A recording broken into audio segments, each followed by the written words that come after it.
The word jihad is mentioned in the Quran about 41 times. The words mercy, peace, and compassion are mentioned about 355 times. Yes, come in. Come on in, Riaz. Sit down, please. Contrary to popular belief in most Western cultures, Islam is a religion that preaches peace and tolerance. Yes, Patricia.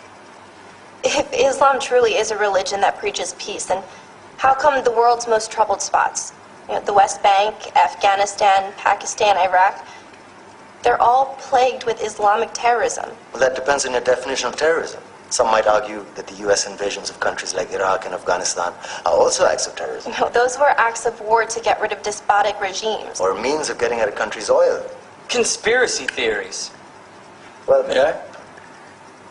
Yes, please. Go ahead, Riaz. Mr. Khan is right.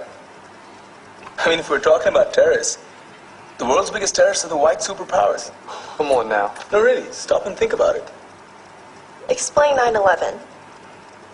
Okay. Do you know how many people died in the Twin Towers strike? Around 3,000.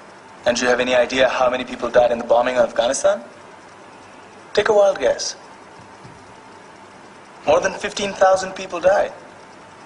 And that's just conservative figures. About 50,000 tons of explosives were dropped on innocent civilians. Men, women, children. Yeah, but that was because of the Taliban. Now that you brought it up, did you know that the Taliban was a creation of the CIA to fight the Russians? Whatever. They were still harboring terrorists. Yeah, right. Terrorists that were never found. Just like the weapons of mass destruction that were never found in Iraq. Do you want to get into the death toll in Iraq? 500,000 civilians and counting. And what do Britain and America say when they don't find these weapons? It's simple.